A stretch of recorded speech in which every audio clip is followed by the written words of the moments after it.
Let's do it, chat. All right, let's do a brief overview. Oh, okay, the new human racial.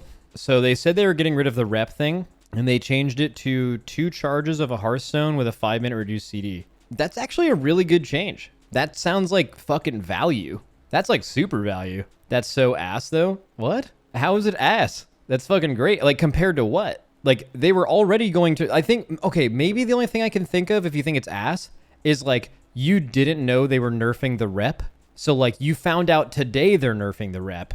So you're like, you're taking in all this information at the same time, and you're assuming that this is supposed to replace that and be just as good. Like, I think that's the only thing I can think of if why you'd be mad right now. But yeah, they said they were removing the racial thing for rep a while ago, which low key fucking is great. Like, I don't know why you should. Like, honestly, you could make the argument that they were farming money for faction transfers for a very long time with that human thing, because, like, they would create patches where having rep would give you power. Like, the amount of times our guild is faction transferred alliance just to be human, it's, like, fucking stupid that that's in the game. So shout out them removing that. But even then, like, it's not like this is replacing a damage bonus. This is just a quality of life thing. I think this is fucking sick. Great. But who needs a Hearthstone every 10 minutes? Bro, you guys never had a scenario where, like, your Hearthstone was on cooldown and you're like, fuck, I got to use the Dalaran Hearthstone and then take like 3 portals to get where I want to go. This is like absolutely, this is great quality. You guys are fucking hating if you think this is bad. This is great.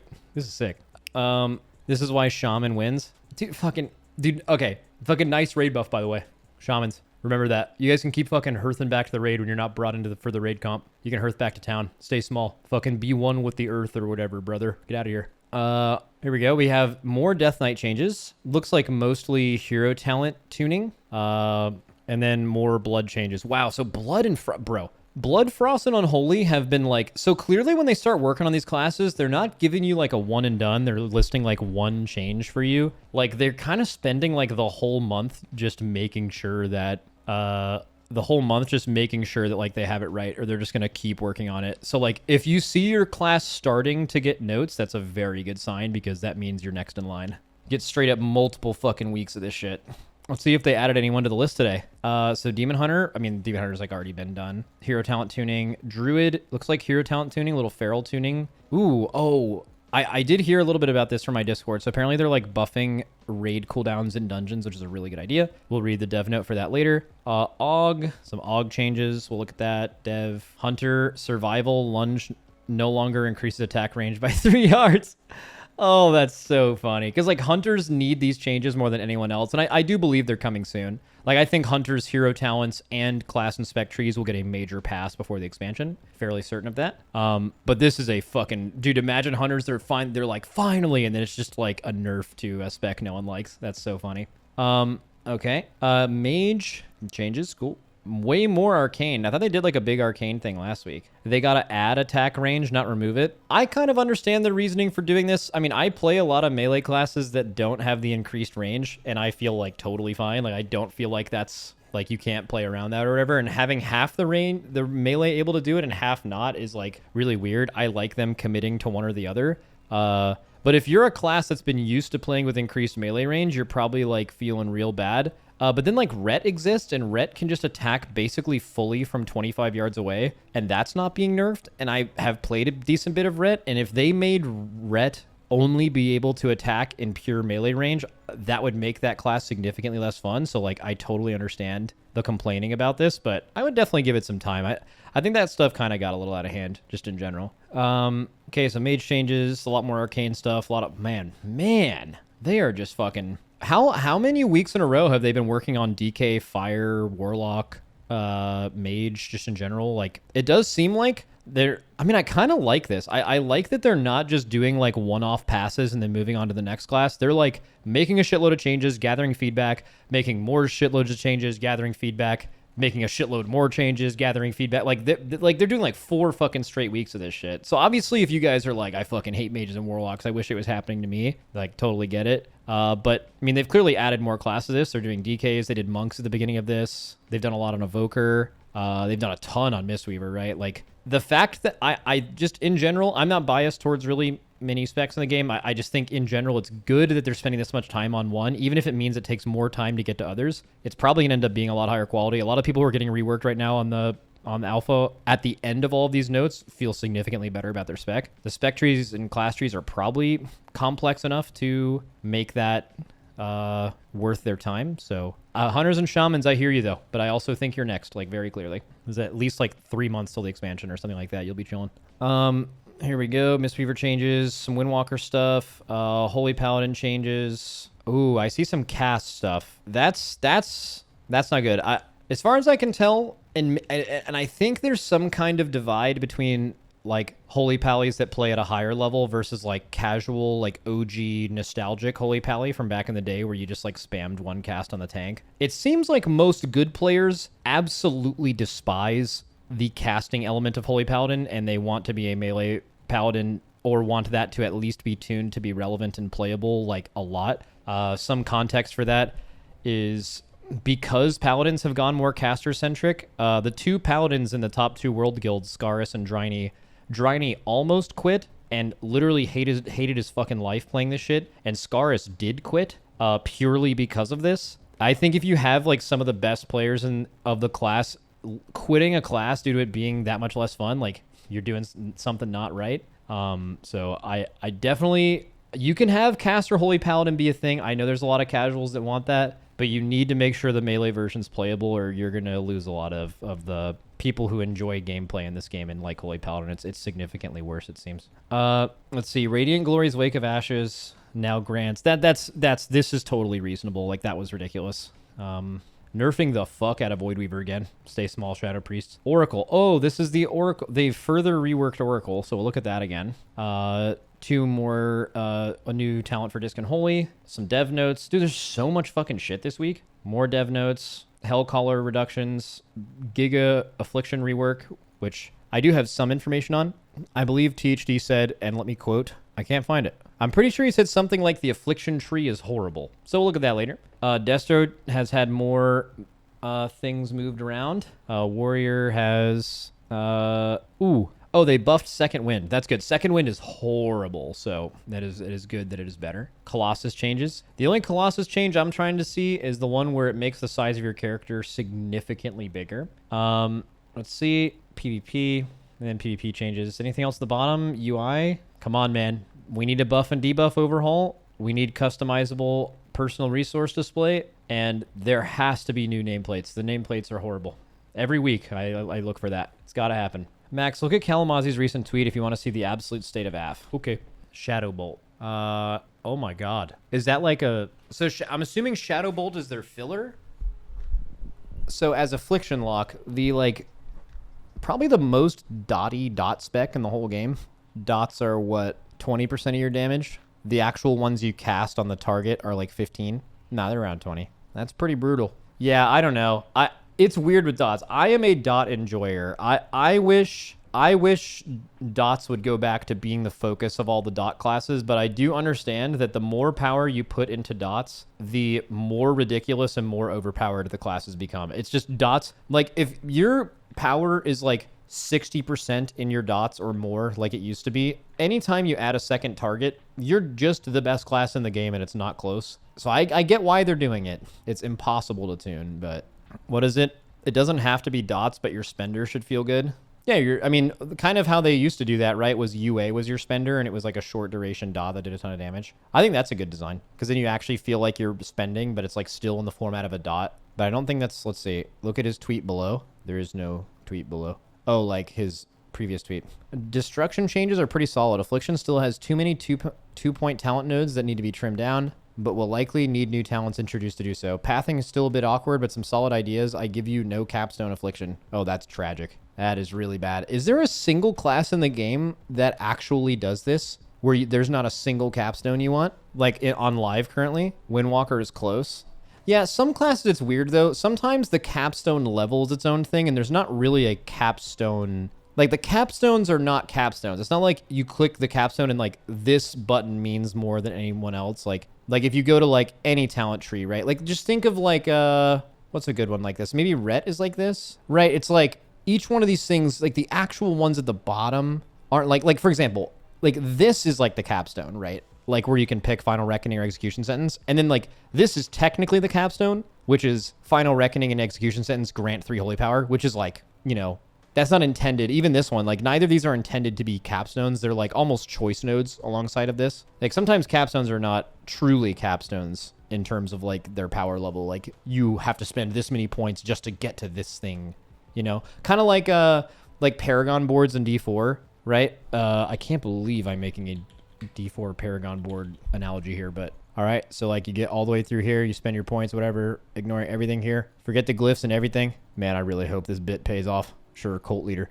All right, so like the main power in Cult Leader is the actual legendary node of Cult Leader. Like this is like a true capstone, right? Like you don't spend this many nodes to get there, but like on a talent tree, you could spend like 3 or 4 that kind of have something to do with this legendary node. But like getting this node is everything. You're not going to spend nodes past here. Like fuck that. Like you designed this entire thing just to get this. Like a lot of classes capstone nodes don't actually feel like the thing at the end is actually what you're going for. It's like you kind of pass through that and then you augment it a bit. Some classes do it differently. Some classes absolutely have all of the power at the bottom. It's just interesting how they're different and how they play out. All right, cool. So let's actually get into this. So we've skimmed through it. Let's just take a look at some stuff here. Okay, we already talked about the human racial. I think this is awesome. This is a excellent replacement for that. Guys, when I see, unless you're like have your ear to the ground, you're like constantly testing Deathbringer and Rider of the Apocalypse, and you're like, you know what, the gameplay of both of these things is fine, but like the damage value that Rider gives you is so much less than Deathbringer or whatever, right? Like I'm not, like I would say it's impossible for me probably to be aware of that for all 39 hero talents, right? Maybe you, if you play one class and you're super into that one class, you might follow that. To me, the tuning of all of these doesn't matter. You could buff everything by 100% and nerf it by 50% every week until like the game actually comes out or it's very close to coming out and you actually see the tuning of these, or you see a couple of like sims and like one of them is fucking horrible or whatever. None of this means anything to me. This, like, if buffing all this stuff by 100% makes Rider of the Apocalypse too good, next week it'll be nerfed by 30% or something, or 2 months from now it will, and none of us will ever play with this without any, or with any of that mattering. So who fuck, big who fucking cares on like damage increase things, unless you are like a one class Andy kind of guy, which shout out if that's you, right? But I'm just gonna probably skip all of this shit until we get much closer to the expansion, because it can just change all the time. Like stuff like this can potentially be interesting, right? Because like they're potentially changing the gameplay element or the actual design of the thing. That's so yeah. But I also don't even know what Insight Terror even does. So we might look at Blood a little bit later. So we've done a huge stream so far on both Frost and Unholy. We like tried different builds. We actually played them on the alpha. I might actually do that with Blood later today. So I'm probably going to come back to this, but I've generally heard that these changes are like, I think the exact phrase I heard was in Raid, Blood DK is going to be unbelievably turbo unkillable. Like they're giving like their spec trees gaining a ton of defensive power or something. So I'm interested to read more into that later. I'm probably going to do that a little bit later. Okay, Frost. Your Runic power spenders have a chance to deal additionally 30% of the damage dealt over 4 seconds. I'm interested to see where they put that, because that actually sounds Runic power spending abilities. So this only sounds good for like breath, or I guess maybe avalanche. I mean, even then, like that's not a huge portion of your damage. Maybe it'd be good. I'm interested to see where it'd be on the tree. Unholy Festering Scythe. Every 20 festering wounds you burst empowers Festering Strike to become Festering Scythe for 20 seconds.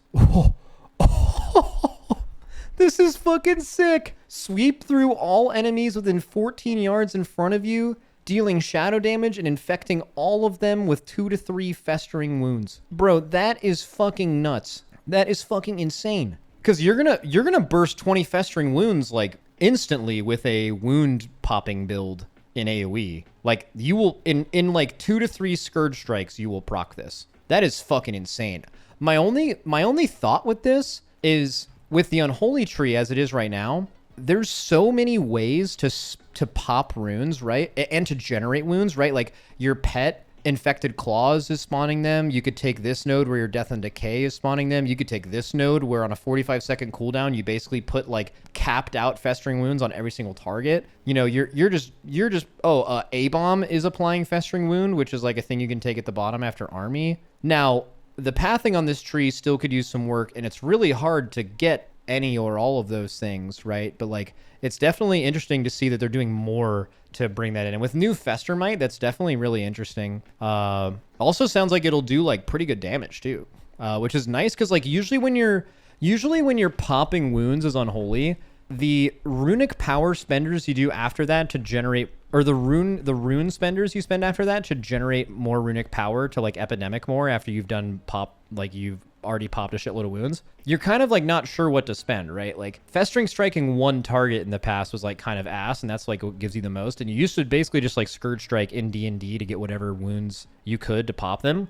But like the fact that you're going to be adding them all up again, like basically you do your initial AoE as Unholy if you want to play like a wound build, right? And then like your A-Bomb maybe will be putting some out. Maybe your Pestilence will be putting some out. Maybe your Infected Claws will be putting some out. And even just by putting down your D&D, from all of that, or even half of that, without even Vile Contagion, you will probably pop the amount of wounds you would need to spawn Festering Scythe. And then you're going to instantly get all of those back, right? And I think also, didn't they add a new talent where sudden death, or was it baked in? Does sudden death pop wounds? So like if you sudden death proc Epidemic, doesn't it also pop a wound on everything?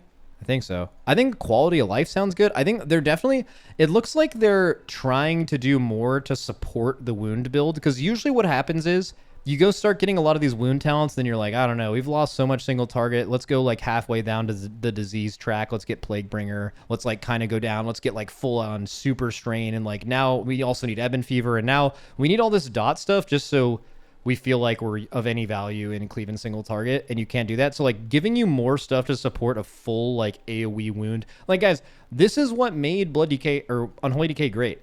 Like probably the most fun time to play Unholy ever was season 2 of BFA Reaping. You just absolutely, what is happening on my screen right now? Dude, my OBS is going fucking wild on my other monitor. What is happening? My streaming PC keyboard was just like a cable got stuck on a button, and it was like chain minimizing and maximizing my OBS monitor on my big screen TV up here, and it was going fucking wild. Anyways, my whole brain just exploded. What is it? The problem is still single target / priority damage meta. Yeah, but like if you're able to constantly like basically how a wound popping build should work is you're getting all of your single target from the fact that you constantly have so many stacks of Festermite.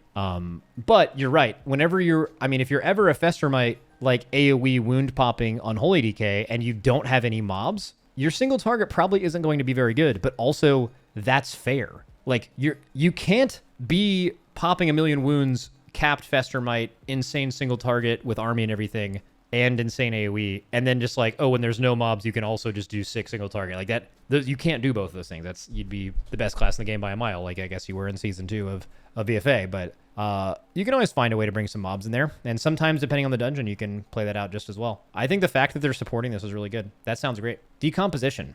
Virulent Plague has a chance to abruptly flare up, dealing 100% of the damage it's dealt to the target over the last 4 seconds. When this effect triggers, the duration of your active minions are increased by 1 second up to 3 seconds. 2-point talent. I'm assuming this is the thing they put at the bottom. Yeah, because this was not yet implemented last time, so it makes sense. Makes sense that this side is like more wound based and this side is more disease based, even though kind of interesting, the disease side of the capstone tree is all on the left, but then like the disease node is on the over here. I mean, I guess it's not super hard to path to, just like a little weird. But okay, that sounds fun. Some active minions. I mean, increasing, just like having this out and probably proccing enough to like make your Magus of the Dead, for example, stay up for 3 seconds longer is going to have a lot of value. Not a fan of 2-point nodes, but they've used 2-point nodes to gate the capstone tree. Honestly, if there's any complaint about Unholy, it's that it seems like there's way too much choice and weird pathing in the middle of this tree. Like, look, it's like fucking stacked. You could take a picture of it, right? It's just this, like just that. Like, it's just a fucking stack of talents, and they're not even all 1-pointers. And there's some pathing issues there. And like, you get to the capstone level, and it's like 2-point time. It's just not interesting, you know? I don't know. Just something about that seems a little bit off. But either way, I like the talent. Cool. Aldrachi Reaver, Demon Hunter. I just want to see if they've done anything design-wise. Intent Pursuit cooldown reduction. Is that the hunt? It is. Oh, that's fat. That's huge. Hunt CDR feels fucking incredible. So if they're making that, sounds like twice as good. Let's fucking go. Did you read the dev note on any of these? I haven't read any. There's no dev notes here. Are there dev notes like in the actual individual threads. Oh, that's fucking annoying. I guess I could open them up. That's like a lot of extra work. That's fucking sweet though. Wait, evasive action no longer extends tactical retreats fury generation periodic, and evasive action no longer resets initiative. So evasive action, by the way, is the thing right here where your vengeful retreat can be cast a second time within 3 seconds. And part of the reason I thought this was cool was that you could proc initiative twice, and I thought that you could also get the fury from that. But it sounds like neither of those will work. That's sad, but also I haven't played with it, and it's possible that the gameplay from that was actually super overwhelming and not very fun. So, okay. I'm gonna ignore all of this. Massive attack, feral, some changes. All right, resto. We are making some changes to raid healing cooldowns in the War Within to increase their effectiveness in content with less than 20 players.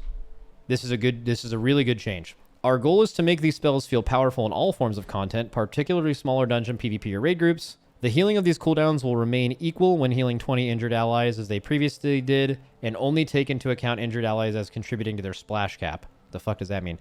This will be a slight reduction in effectiveness when healing more than 20 players, but this trade-off has seemed reasonable for us as the availability and strength goes up as group sizes increase. Oh, that's interesting. That's good, though, because certain healers were way, way, way too fucking good at healing 30-mans. Like, 30-man heroic raids are, first of all, they're just an abomination. You're just, like, lagging constantly. But also, like, certain healers are always way better than others because they just, like, their specific cooldowns are just 10 times better at... Like, for example, like, Disc versus Holy. Like, Disc kind of caps out how good it is based on how many players you are in your raid because of how many atonements you can get out. It doesn't really change with 20 or 30-man. And Holy Salvation as a cooldown.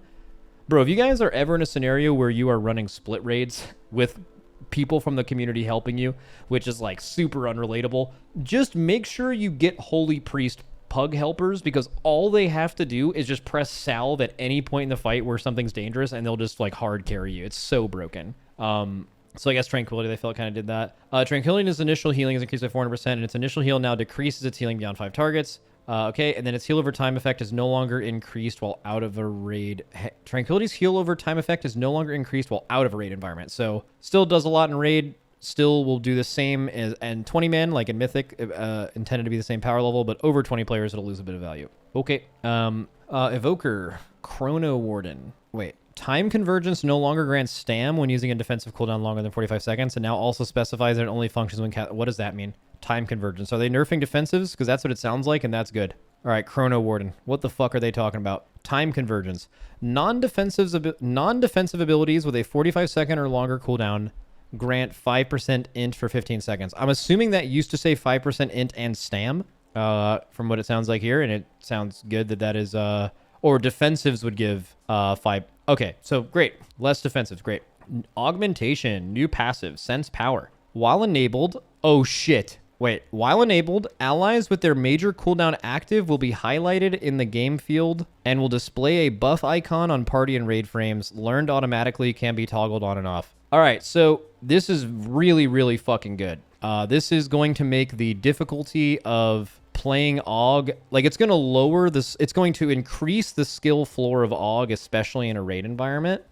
It'll also be easier for you to, so like how many times have you guys done a dungeon with an AUG Evoker and they play Breath of Eons, right? Or they're using Breath of Eons and like you have a party with 2 DPS players with 2-minute cooldowns and they use Breath of Eons every 2 minutes, even though the other people are holding their cooldowns, right? Now, if you're an AUG Evoker, you are way less likely to do that because you are now easily tracking their cooldowns in-game rather than requiring a weak aura. This is a huge fucking dub. At the highest level, I don't think this really changes anything. Like, you're still... Because, like, for example, it may be time for you to put out your Presciences and for you to put out an Ebonmite, and the person you're giving Ebonmite hasn't popped their cooldown for another 10 seconds, and that person is actually carrying the hardest part of the fight. To do proper, perfect optimization AUG Evoker, you still have to do a ton of work. It's still insanely complicated, and you will still be using outside of the game weak auras and spreadsheets to figure that kind of shit out. But that's kind of... It would be extremely hard for them to fix that. I think the only way they could fix that is by adding a new passive in the game or a new active, and it just allows you to select 4 people before the pull, and those 4 people are just always the people who get your Ebonmite. That would that would reduce the delta of the skill ceiling and floor by 1,000,000 years. That being said, doesn't seem like they're doing that. That sounds like something they wouldn't do. This is going to increase the skill floor of AUG by a mile. This is an overall just massive dub for AUG players for sure. Okay, and what is the second one? Prescience has been updated.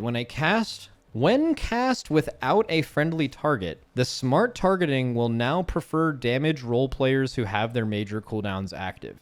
That's also fucking sick. Again, to play this as good as you can possibly do it, you will not be doing this ever. But like, if you're just like queuing up to a pug raid, or even honestly, you're like an AUG main and even a cutting edge guild, but you're not trying to do all that, this is going to increase. Because really, in reality, bro, I'm just going to make this number up. 80+% of AUG evokers that got cutting edge this tier, maybe 90, they just put presence on like the 4 best players in the raid, you know? Like, they just put presence on the people who are doing the top 4 damage every pull, or like the best players in their guild. And it's that simple, and that's okay. And the difference between that and doing it correctly is a huge difference. If you actually no longer prescience your 4 best players, in most guilds, maybe they're so much better than everyone else, but I'd say most guilds, just presciencing without targeting someone will probably end up being better. Like, you will be putting better Ebon Mites out into the world by doing this. And it makes your class easier to play. So this is fucking sick. And yeah, because I mean, my main issue with AUG was the fact that AUG is significantly less fun to play in a raid than in Mythic Plus, right? Both of these changes actively go into helping that not be the case for 95% of players, while acknowledging that the top players are still going to optimize this at a higher level and probably not make use of either of these things. You will have this stuff turned off. But that's okay. I still think it's a great change for the game. All right, Feed the Flames, once again, triggers a Firestorm after casting 10 Pyres.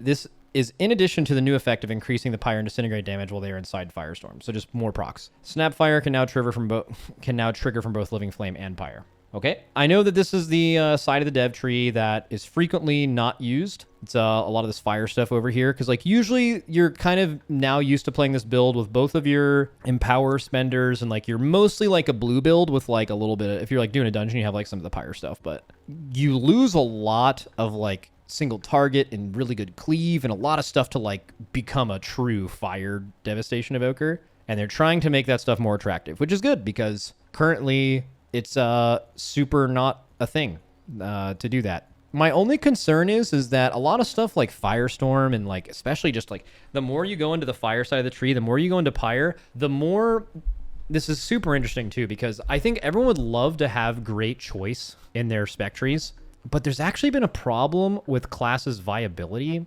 when they have a lot of choice genuinely, and their AoE build and their single target build are so different that you're only good at one of them at any given time. In a perfect world, you can like mix and match, and if you want to get like 5% better at AoE, you can lose a little single target rather than having to play 2 like completely different 10 different talent point selection builds, right? So it's just something to think about with that. I could definitely see a world where like Devastation Evokers right now are a really good dungeon class, but I could see a world where like in AoE, like fire becomes the best, but then they're just like fortified lords and like they suck on boss damage, and that didn't used to be the case. But I mean, smart players will find a good mix, and I'm not sure. And there's ways you can probably design that and for it not to be a problem. Okay, let's keep it moving. Preservation. Dream Flight healing increased by 100% when outside of raid. The fuck is that? Is that the thing where, isn't it a talent where you like deep breath, but it's just like a healing deep breath, but like it's not good in lower target counts or something? Okay. We are making some changes to raid healing CDs. We talked about that. We'd also like to note that we are making an exception in the case of Dreamflight, as we feel the healing increase outside of a raid is a more appropriate tool for consistency, as otherwise the fall off of its healing would make the effectiveness inconsistent in raid scenarios. Have people used Dreamflight in raid? I think I remember that in season 1. Do they still do that? They still do. Okay. Mana cost of Emerald Blossom reduced. Flow state can now... Don't know what that means. Threads of Fate can no longer trigger from power spells from stasis. Don't know what that means. Don't tell me. Huge hunter changes. Lunge no longer increases attack range. That's hype. We looked at that earlier, though. Time Anomaly has been updated. Now grants Brain Freeze instead of Fingers of Frost for Frost Mages. What the fuck is Time Anomaly again? Wasn't that one of the things at the bottom? Oh, yeah. At any moment, you have a chance for Icy Veins to gain Icy Veins for 8 seconds, Brain Freeze, or Time Warp for 6 seconds. They just made it for Frost to just gain Brain Freeze. Everyone just takes the other one. That's kind of boring, right? Arcane Int grants you 3% int. Bro, if I'm a mage, I'm so sad that that's what I take. It would be so much cooler for it to be proper to have the first one, because that just sounds so much more fun. You're getting one guide. That thing just got added. Oh, was this the one that used to be like the other option besides double lust? Oh, get absolutely slain. Why did they get rid of double lust? Is there did Blizzard do a like a feedback thing balancing issue? Yeah, that makes sense. All right, did they make one today? Let's see, 5 hours ago. We have another round of changes. Okay, so they explain it here. Time anomaly. In general, we're happy with the gameplay around time anomaly. We feel like the randomness it provides can create some fun and frustrating moments across polls to help add texture to the mage experience. An outlier here is for Frost Mage, which across all 3 specs has the weakest bonuses by a decent margin. We've changed Time Anomaly to now grant Brain Freeze instead of Fingers of Frost for Frost to help increase the impact this talent creates for that spec specifically. So I'm assuming a Brain Freeze proc is just better than... Oh yeah, Brain Freeze is the free flurry followed by the Fingers of Frost, right? Where Fingers of Frost is just the Ice Lance. Damn, okay. For mages who want to opt out of the randomness of Time Anomaly, we're adding a new talent, Inspired Intellect, which will provide a flat increase your int. We'd like Inspired Intellect's tuning to hit the expected value of Time Anomaly across a reasonable amount of pulls, and we will make adjustments to get there if necessary. People who enjoy the randomness provides can expect a higher output compared to Inspired Intellect when things line up just right, but we don't want that gap to be very large. I think that sounds exactly right. That sounds perfectly reasonable. That you have... So it sounds like right now the tuning for that isn't right. Like right now you would just take the 3% damage all the time. But that's the fucking first time this was in on alpha. Like if them saying that they want Time Anomaly to be the better statistical option, they'll just keep changing these two things unless that's true, until that's true. And then the other one will always be competitive and less coggy load if you want it. Make sense? Smart. We appreciate the feedback everyone's providing towards the Mage Hero talents. We heard the complaints that Spellslinger feels a touch too passive, so we're redesigning Spellfrost teachings to better synergize with the orb aspect of the Spellslinger fantasy to add some more active gameplay. When Spellslingers get lucky, you'll be able to see a slew of orbs firing off, and they'll hit much harder in those windows. Oh, that's just fucking great. Let's just take, like... By the way, Spellslinger, the worst Mage Hero talent, is still one of the top 10 ones in the game, probably. And they're just like, you know what? Fuck, it still wasn't good enough, guys. So let's just make it better. That's hype. You'll also notice substantial adjustments to Arcane Splinter's damage in this set of changes. A bug that was fixed, preventing Spellslinger Splinters from appropriately triggering and procs from benefiting from spell damage bonuses. These changes were paired with Arcane's recent change. I don't know what the fuck I'm saying, chat. I'm just saying words. I'm just going to stop reading. Yeah, okay, Charring Embers. Removing Charring Embers from Fire Spectre. We appreciate all the feedback we've gotten regarding this talent, and we agree with the community that the removal of this talent will help better align Fire Mage with our stated goals these tree updates. With the removal of Charring Embers, Fire is seeing a few replacement talents added. Yeah. Want to buy the mage dev for other classes? That's not how devs work at Blizzard. There's not like a mage dev or a DK dev or anything. They all collaborate together. The person who is working on mage and has been for the last month, when they're done with that, will just be moving on to the next couple classes that need to be looked at, which I think off the top of my head are like shamans, hunters. Who's actually... I know shamans. Who's next in line? Let me see. Monks definitely not. Paladins definitely not. Maybe... No, Priest still got a lot at the end of the expansion. Definitely not Rogue. That was last season. Warlocks are being done currently. Warriors were done at the beginning of Alpha. DKs are still being currently worked on. DHs were in season 3. Druids were also at the beginning of Alpha, but they still need a better class tree. Evokers have been worked on in this Alpha. And it's literally Hunters and Shamans. Those are the classes that are to be worked on next. If there's a list of classes that need to be worked on, right? It is like Hunter, Shaman, and then there's like 5 spaces, and then it's like whatever the next class is, like from the changes they've done so far. Probably some Holy Priest stuff actually. Okay, cool. What's Charring Embers? Why did mages want Charring Embers gone? Can you help me explain that, or help me understand that? It was a maintenance buff. Say less. Get rid of all maintenance buffs are bad. Well, maintenance buffs that don't refresh themselves passively and typically are actually short duration maintenance buffs are like fucking ass. Anytime you have to change your active gameplay to press a button or do a thing you wouldn't otherwise do to keep up some monotonous short duration buff, that is fucking ass. Or even if it's like mostly passive, but sometimes you don't get enough procs and you lose a buff, ass. Real ass too. Okay, so let's look at the... we looked at Evoker. I want to actually... Those mage things were really fascinating. I wonder if they actually made more of those posts for some of the things I've already looked at. So we're going to look at Death Knight a little bit more later. I think we scrolled past Demon Hunter. I'm interested to see what they wrote about Demon Hunter today. Nothing. Let's see. What else did we look at? Did they talk about class tree stuff here? Oh, interesting. This week is mostly a suite of effect tuning for Druid of the Claw. Several Druid of the Claw bonuses provide an uneven value, whatever. We also adjusted the defensive value that the tree gives Feral and Guardian Druids. Tank specs should generally get more defensive value than DPS specs from their shared trees, so that the tree doesn't become a lock-in choice for DPS players in hard content, and Feral Druids of the Claw were getting a lot of defensive value. That's absolutely a fact. Like, everyone wants to gain... Like, obviously, if you're looking at the game as a whole, you are smart if you're saying they should remove the total amount of defenses in the game. But if you just care about your own class, until they're actually doing that for everyone across the board, you're like, I want my class to have more defenses because I want to be more powerful. I promise you, a situation that would fucking suck is in the new expansion, you have 2 hero talent choices for your main spec. Maybe you play 2 DPS specs, and you have 3 probably different ones, right? But imagine you can only play 1 the whole expansion because its defensive node is too strong. That's fucking ass, right? So really, really, really good that they're paying attention to that. All right, Mage, we've already talked about this.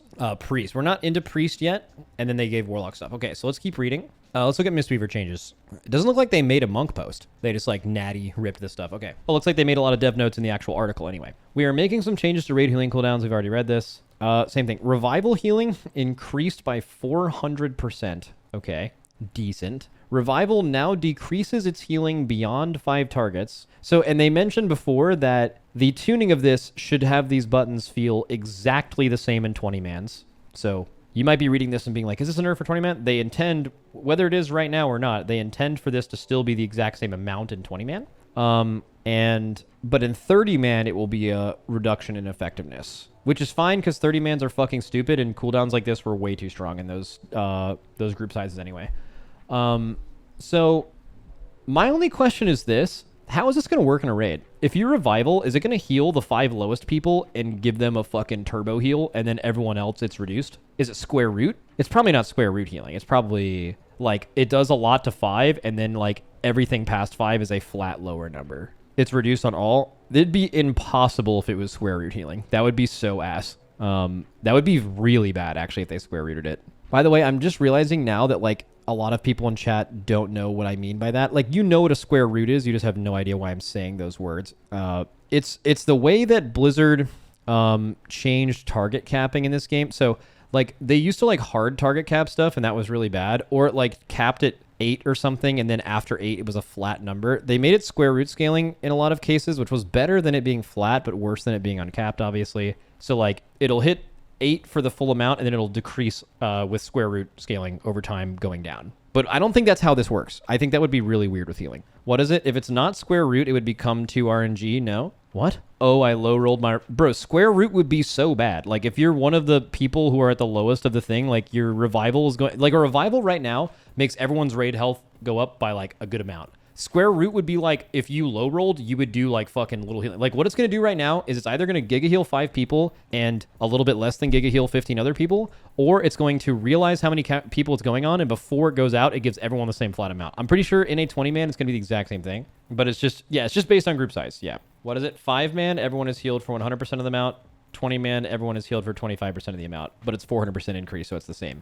And in 30-man, get fucked. 30-mans are an abomination to this game. There is no one that has had more fun in a 30-man normal or heroic raid than a 20-man. It's so bad. Your computer is fucking sweating. You have bad FPS. Everything is like has like fucking input lag. It's so bad, man. But we should have 40-mans come back, though. New talent, Lotus Infusion. Allies with Renewing Mist receive 15% more healing from you, and Renewing Mist duration is increased by 2 seconds. That seems great. Choice noted Chi Harmony. I don't know what the fuck Chi Harmony does, though. We'd like to offer a more passive option, focus on AoE healing against Chi Harmony. Chi Harmony, now restricting the movement of Renewing Mist for its duration, has its pros and cons, and we feel this edition opens up optionality a little more in particularly raid scenarios. That sounds sick. Chi Harmony was the thing where you would put it out and it couldn't bounce, but your healing to that target during the duration was massively increased, right? So it's more active gameplay, but I know people didn't like that it bounced, so like having a choice node there is good. Invigorating Mist no longer counts full health allies among its splash cap, but its healing has been decreased. Cool, that means something. All right. Oh my fucking god. Ability, oh my god. Abilities affected by ordered elements, Dance of Chi-Ji or Blackout Kick. So Dance of Chi-Ji is a free spinning crane kick. Blackout Kick is a free blackout kick, where it usually doesn't cost anything. I guess technically how it works is you spend the chi and then it gives you it back. And ordered elements is like weapons of order, and it's now in your Storm, Earth, and Fire, where By the way, I've only skimmed this, but I'm pretty sure I know what it's about to say. Yeah, it is. Where you have certain talents that say this, like, for every 2 chi you spend, reduce the cooldown of Serenity, Storm, Earth, and Fire by whatever. And then also, the duration of Storm, Earth, and Fire is extended by 0.5 seconds for every chi you spend. But because you're getting these procs in your cooldowns, it's not actually counting towards Drinking Horn Cover or Spiritual Focus. It's way worse for Drinking Horn Cover, by the way. But like, it makes you feel like the procs you're getting are not actually good because it's not applying itself to this thing. And the change they're making is abilities affected, all the things that make you reduce chi or they're free, they now contribute to Drinking Horn Cover, Spiritual Focus, and Heart of the Jade Serpent. Heart of the Jade Serpent's very similar. Conduit of Celestials is this thing where consuming 30 chi causes the next strike of the Windlord to do this. So this is going to make Conduit way better, and the version of this in your actual CDs is really sick, as if their full chi value is spent. So just, this is an insanely good change. Insanely good. All right.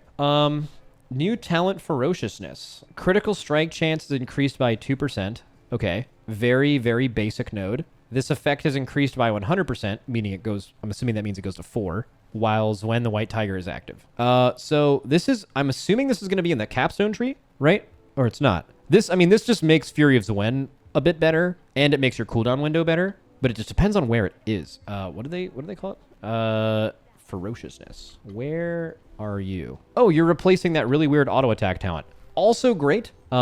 Just in general, I think that auto attack talent was really problematic. Maybe they moved it, but it was, there's way too many things on Monk that say when this happens, your damage is increased by X. There's just too many of those. Wait a goddamn second. Mark of the Crane is now learned baseline. That used to be here. And they moved the old capstone node.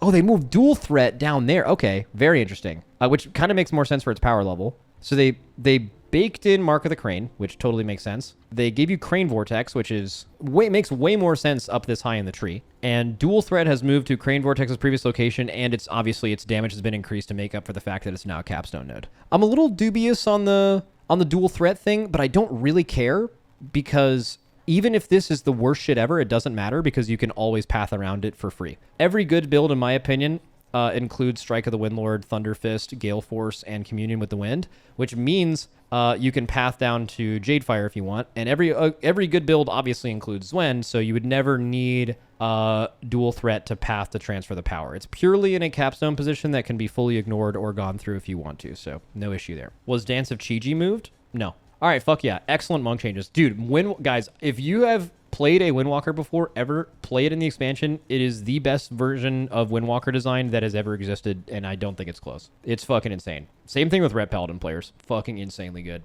This man just casually said dubious. Did I? Wait, why did I say dubious? Like, what context did I say dubious? Put Ben on Windwalker next X-Back? Bro, quote from Ben the other day is he asked how many characters he would need in the first week, and we told him, and he said, I'm logging the fuck in. Let's go. Exact quote. Okay, Holy. Avenging Crusader no longer costs Holy Power. It grants an additional charge of Crusader Strike for its duration, and its duration is increased. What the fuck is Avenging Crusader? Is that melee wings? I don't believe he said that. All right, bet.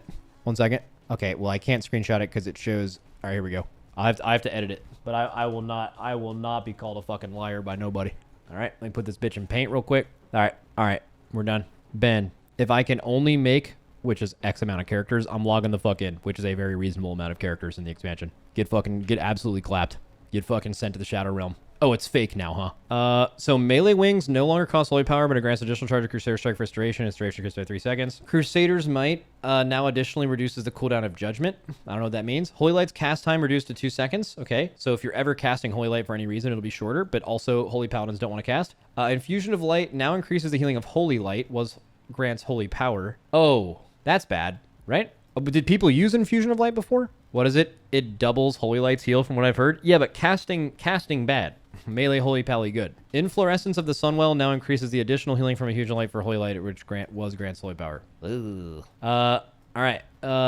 Ret. Radiant Glory's Wake of Ashes now grants less cooldown time, which makes sense. It was way too good. Radiant Glory's each Holy Power spend has a chance to grant you... Yep, nerf this too. Totally makes sense. I did a dungeon with Crusade and this talent, and my uptime on wings was 80... no, 70, 75, 76%, something like that. One dungeon sample size. They could obviously just nerf the proc rate of this, but I mean, it was fucking, you just had wings up permanently.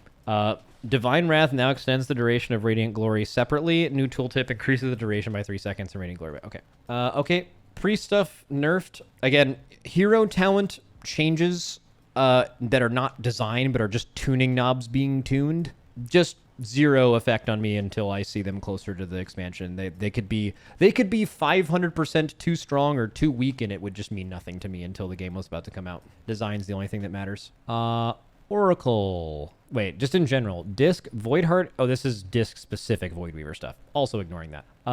Okay. So these are all, so 4 brand new talents in Oracle. Are these updated? Because they added a bunch of new talents. So I kind of want to just read this again from top to bottom if they added a bunch of new stuff. Okay, sweet. Let's read this then. Ooh, that's nice. I don't know if they'll take this, but your Flash Heal and Power Word Shield are 30% more effective when cast on yourself. I think that is a significant defensive gain. Like, being able to Power Word Shield yourself just as like a little personal before big raid damage goes out, having that be 30% bigger is, as long as it's like super easy to get, that sounds good. I mean, it sounds like pretty low value for like overall stuff, but just as like a nice, easy to path through defensive node, that sounds good for Mythic Plus at least, because in Mythic Plus, you're usually just hard capped by being able to live certain damage event happening multiple times a minute, and something like this would make that significantly easier. Nice, we need more defensives in the game. Yeah, but like, until they're taking all the defensives out, which should happen, adding them to the classes that could use more of them is definitely not bad. Okay, so let's go ahead. Clean slate, chat. We're going to read Oracle as if we've never read it before, because it has been updated. All right. Premonition. Gain access to a spell that gives you an advantage against your fate. Premonition rotates to the next spell when cast. So there is no gaming it. It just casts it every single time. Like, every single time you press this, it's going to go to the next one. Also, it has multiple charges. So I read that here. It said added an extra charge. Oh, it's a talent. Okay, so let's just keep reading. So let's go down the left side first. So increases the damage absorbed by Power Word Shield by 15%. Maybe that says something different for Holy. Currently, I'm looking at the disc version. Power Word Shield apply 2 stacks of Prayer of Mending to your target. I think that's really good. It used to just be 1, I think, and now it's doubled, and you obviously put out a lot of Power Word Shields when you're, I think it's, what's the cooldown called? Rapture?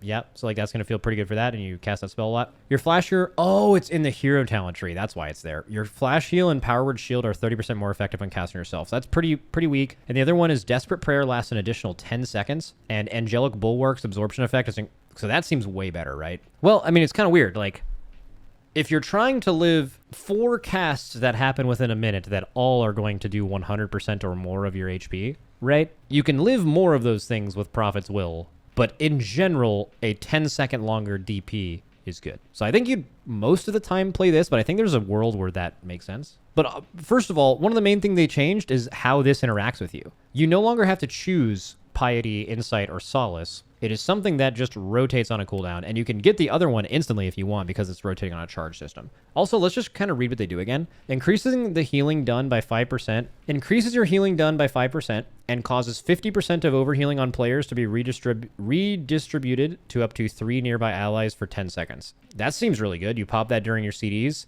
and now if you're overhealing anyone with your CDs, that overhealing will be put onto other players. That sounds great.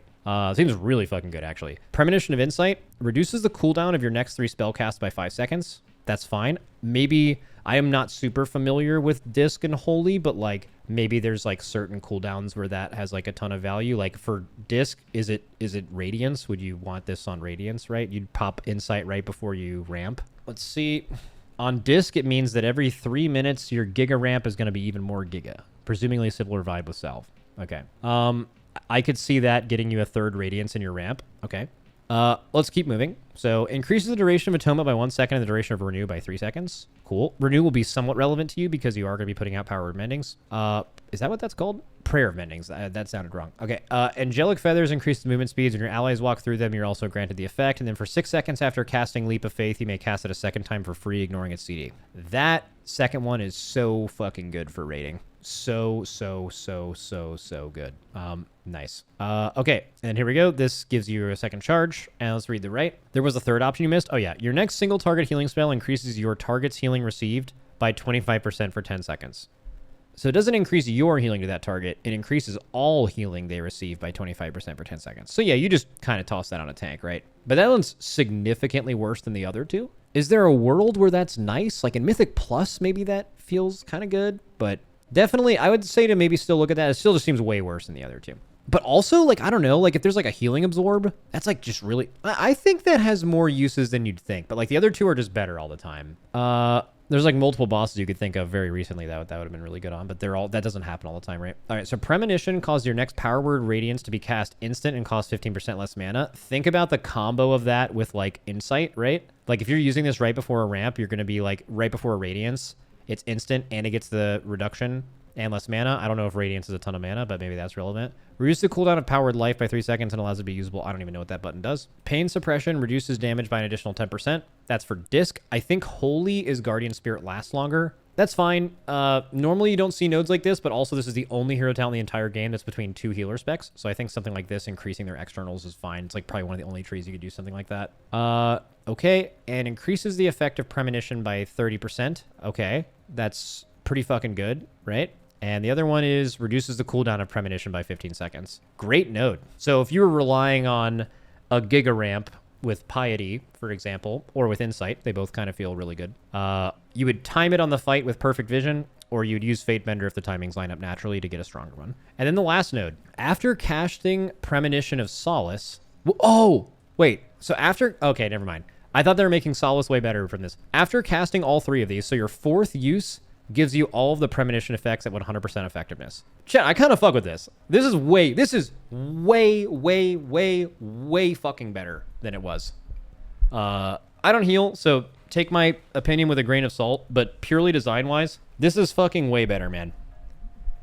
Make the 3rd one a little better, because it's weird. Like, even though it's a double healing tree, you can't make it Giga Healer, man, because... One thing that would be bad is if like Holy and Disc were just Oracle for the whole expansion because they went super crazy on the healing stuff because it's the only... Oh, speaking of the call, 1 second. All right, I didn't learn anything from that phone call.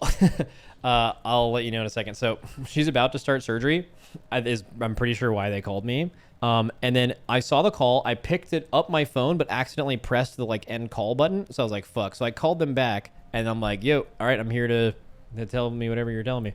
And then they were like, all right, well, the surgeon is like getting ready to do the surgery, so he's going to call you in like a few minutes. So they're just going to call me back, and hopefully this time I'll be able to do that. Yeah, Ella's going into surgery. I posted about this earlier on Twitter, but my dog yesterday, I think, ate something she wasn't supposed to. It's stuck in her intestinal tract, and they're having to do surgery to remove it. According to a few vets in my chat, and also just the internet and what the surgeon told me, is this is like a pretty low lift surgery. Like they do these fucking every single day, multiple times. It's not super dangerous, but obviously surgery is always like a little dangerous. So we're throwing some L's in the chat for good vibes. She's just gonna have to wear a cone for like a few weeks. What did she eat? We're not sure yet. Sounds like a big sock. Never preferable surgery. Yep. Oh yeah, definitely never want to have surgery. Also, it costs $15,000. So that part also turbo sucks. Slam some Ellas and slam some primes, boys. Let's go. Get the primes going. Well, while I'm waiting for the doctor to call me back while he's putting his scrubs on or whatever the fuck doctors do, let's keep it pushing. I'm a huge fan of this. Does this move into like S tier Frostfire Mage, like Scale Commander territory? No, but I'd put this like, again, as a non-healer, so my opinion, totally fucking irrelevant. Solid A, B, up there. That's where I would put it. But consult your local healer if to get their take on it. Okay, let's keep it moving. Discipline. I would like Rapture to be a more satisfying cooldown that flows well within the rotation. With that goal in mind, we're removing the time pressure aspect of the cooldown and increasing the impact of each powered shield so that can be used to triage damage in a more careful and interesting way. So Rapture increases the absorption of your next 3 powered shields by 80%, and it increases by 40% in the last 8 seconds. Doesn't that stink? I guess it makes your next 3 powered shields better, but wasn't the value of Rapture getting more atonements out in your group, and now that has effectively been nerfed in half, more than in half? That's bad. I mean, it's better in dungeons. It's like way better in dungeons. Like, I'm pretty sure Rapture is now like you could play around Rapture to live a like certain AoE mechanic in Mythic Plus, right? Like if your priest has rapture, you just rapture the 3 weakest people and probably yourself and 2 other people, and then you're living. That's turbo stinky in raid. I mean, the worst case scenario is you're just throwing out renews instead, so you can still do that. I don't know. Like, you know, now that I'm thinking about it, the fact that you can renew, the fact that you can put that big of powered shields on like the people who are going to die the most, obviously huge in Mythic Plus. Even in raid, there's always people that are more in danger of others. Again, take my opinion with a grain of salt, not a healer. Way too stupid to heal. But yeah, anyways, we're making these changes to raid cooldowns. We talked about this before. Luminous Barrier Absorb. Guys, I'm going to be real with you. I have no idea what this is. I've never heard the word Luminous Barrier in my entire life. Where is that? Luminous Barrier right here instead of Powered Barrier. Get the fuck out of town. You will never use that shit. Absolute ass. Turbo ass. Powered Barrier is like, is it still 20%? Yeah, fucking ain't no way. Absolutely broken button. That being said, 400%'s a big number, especially for 5-man. So forget about raids. There's literally no way Luminous Barrier would be better in raid than Powered Barrier. But actually, it is. Do you go Luminous Barrier for the healer rank? I feel like for the healer rank, it's pretty clutch, right? Because like if you use Powered Barrier, not only are you reducing the damage, which means you can do less healing, very bad. But like you're not even getting value for it, right? It doesn't even count. What is it? Maybe on a super spread fight? I mean, you've been able to play Luminous Barrier in a super spread fight, but you'll never do it because Powered Barrier is just too good for stacking that you'll find a way to stack because Powered Barrier exists. Not that that's a bad thing. They shouldn't nerf it either. Devs note, we are making some changes. Yeah, got it. Divine Hymn healing increased by 400%, and Divine Hymn now decreases its healing beyond 5 targets. Also, really good change. Wait, that means... Okay, Holy Paladins aren't having Salve nerfed in a 30-man raid. Holy Paladins are going to be by far the best 30-man raid healer next expansion.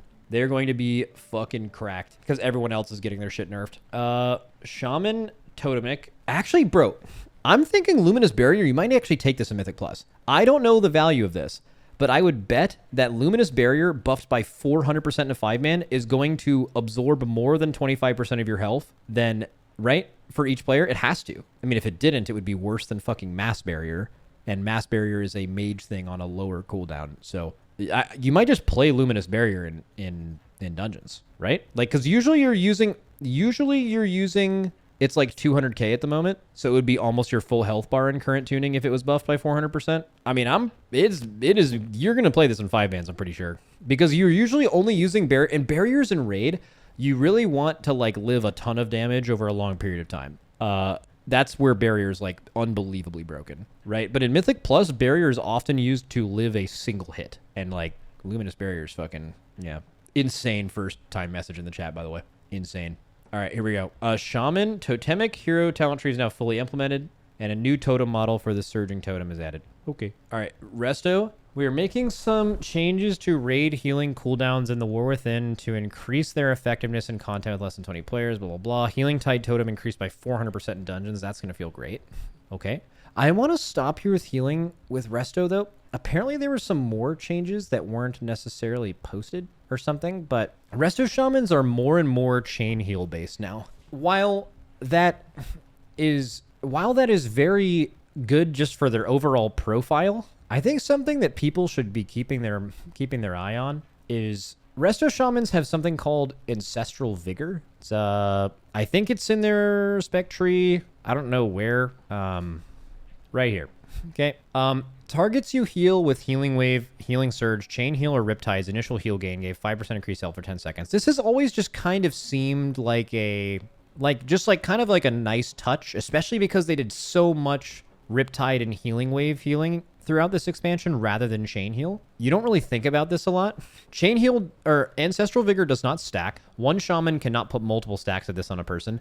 And if you have a second Shaman in the raid, this doesn't stack, it just refreshes. I think with Shamans being more Chain Heal based, I think people are going to really want to look at the uptime of Ancestral Vigor on your raid group, especially with the Chain Heals, the extra Chain Heals coming from like the Totemic tree. And it's, I don't know, like if we're inching closer to the territory of Shamans having a very high or almost 100% uptime of Ancestral Vigor on the entire raid, or let's say a, like, during the hardest part of the fight where they're pumping out the most chain heals, you have a 10% HP gain on the entire raid. That's a fucking raid buff. Like, that's something you need. That, again, Ellie Shaman, get fucked, but, like, Resto Shaman is also another class that doesn't have a raid buff. If you have a high uptime of this for the first time in, like, 3 or 4 expansions because you don't chain heal anymore as a Shaman for a long time, this will be something you absolutely need in your raid. Like, it's better than the fucking priest buff. Something to keep your eye on if you're a Shaman, I think.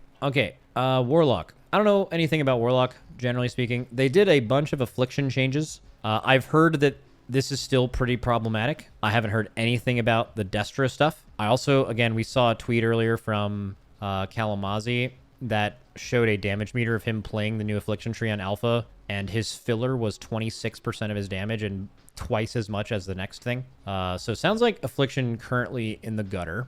And Destro had a huge talent tree rework last week. They had the most 2-point nodes of any class in the game. They had, and now they have among the fewest. And they made more changes this week. It looks like they did a lot of movement, which is good, because when I looked at this last time, THD pointed it out to me.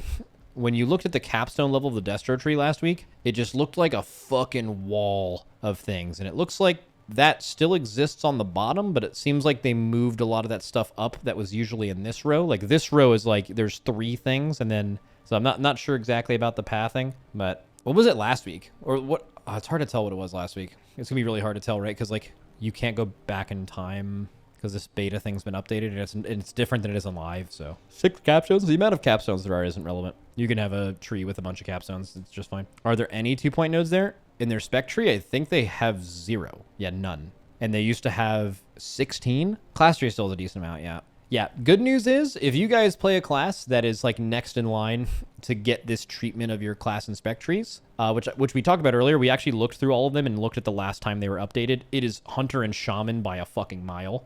Like, those are going to be the next 2 classes to get this, like, month-long thing that's been happening. Look at your 2-point nodes that you have right now, just in your shit, and just imagine they're all 1, because they've been doing that to every fucking class, with very few exceptions. Your tree's about to pop the fuck off. We'll see if that happens. If what happens? Them removing 2-point nodes? They've removed 2-point nodes from every tree they've done in the last, like, just everything. Oh, you mean, like, if they'll actually get worked on? I mean, I understand being a doomer. Like, fucking respect being a doomer. But, like, I think it is obvious that you're getting this, right? Like, they've gone through almost the classes in order. We could even make a little timeline for each one to, like, when they've last been looked at. For the last month since Alpha's come out, they've been working on, like, 5 or 6 different classes with a bunch of different notes every single week for them. Hero talent and class and spec. And they're, like, most of them are almost done, especially Monk. Why would that not happen? They have 3, there's 3 fucking months until the beta's not even out yet. Like, there's, like, the scenario where the 2 classes that need it the most and are next in line, and they're doing an insane amount of changes. The fact that they don't get touched at all until the expansion is, like, it's nonsense. There's no way. But I do respect being a doomer and just never thinking anything's going to happen that's good for you. That's actually kind of sad. Imagine being that down bad about your class that you're like, we're never going to get anything nice. Max, do you really think the expansion drops in 3 months? I think the expansion comes out, like, beginning of September, maybe late September, but, like, probably beginning. Maybe even late August. I'm a little... There are people who think it's late August. I'm not sure if it's late August. Like, maybe, like, pre-patch late August or something. Wait, Max, where Rift is now, Infernal was last build. Where the fuck is Rift? I don't even know what... Oh, here. That was where Infernal... So they're trying to give you better movement? Yeah, Destro movement is bad. Ever since... Destro movement's been bad ever since they haven't had... what was it? Kill Jaden's Cunning? Did you guys know that Warlocks used to cast while moving forever? All right, I think that's all the changes there, right? Oh, no, Warlock, Warrior stuff. Okay, so I'm just not smart enough to know what they did here, but it sounds like Affliction still has problems. Okay, so Warrior, second wind gains an additional effect. While you're below 35%, it restores 1% health every 1 second, and the amount restored increases the closer you are to death, which was max 2%. So second wind will do what it's already doing, but it's also just while you're below 35, you're just gonna be pulsing at minimum 1% health a second. That is, very good. So the last time that this existed in the game was in, man, fuck, it wasn't Mop, was it? When did they get rid of Second Wind? Was it Mop? I know it existed in Mop. I don't know if it was just removed after Mop, but it was Mop was the last time I was here. Yeah, so in Mop, this was crazy. Like, you almost brought warriors to your group because of this. It did so much self-healing, and they were super tanky because of it. I don't think this is it going to be good? Yes. Are you going to take it? Maybe, right? Or yes, I don't know. But it's not nearly as good as it used to be, right? We've talked about this recently when we've looked at like Automatic Jack's YouTube video. He talked about recently of like how healing is a problem and shit like that. And the reason I'm pulling this up is... Hey, what's going on? Hey, he shows a few clips here of what raid healing used to look like before Dragonflight. And I want you to pay attention to it. So look at these raid frames on a raid fight. This is even in BFA. In Shadowlands, it was like this too.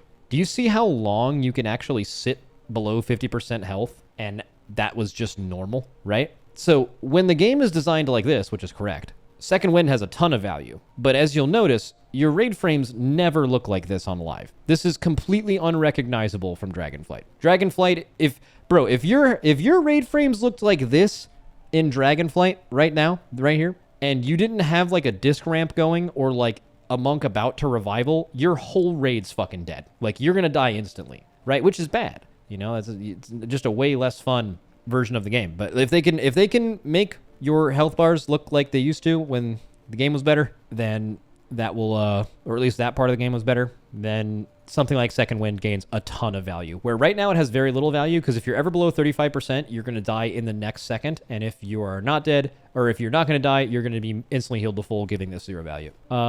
Tier 1 talents have been slightly rearranged. Cool. Colossus. Oh, interesting. Bone Shaker now increases the stun duration of Shockwave by 1 second, was 2, and slows the movement of all targets by 40%, whatever. Yeah, so this Spectre thing for Colossus made Shockwave a 4-second stun, which is fucking nuts. I think that made it the longest stun in the game. AoE stun, pretty sure. Right? Is there any AoE stun in the entire game that is longer than 3 seconds? So Leg Sweep is 3 seconds. Chaos Nova's 3 or less second. They've been this way for the whole expansion. I think maybe even through Shadowlands. Wake of Ashes? That's a niche undead only thing, yeah.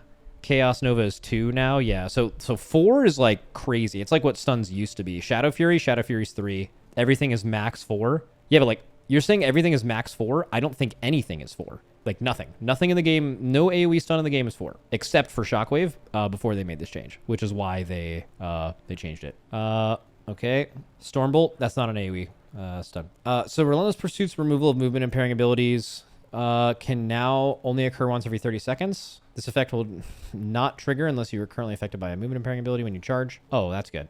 A debuff was added to allow players to track 30-second limit. If there's ever going to be something that if you guys have a good UI, what you can do is you can shift right-click a debuff usually, and it makes that debuff no longer show up on your UI, and that will happen the instant I fucking see this debuff on anyone's frame. All right, Vicious Agility Charge now reduces the cooldown of Heroic Leap by 2 seconds, was 5.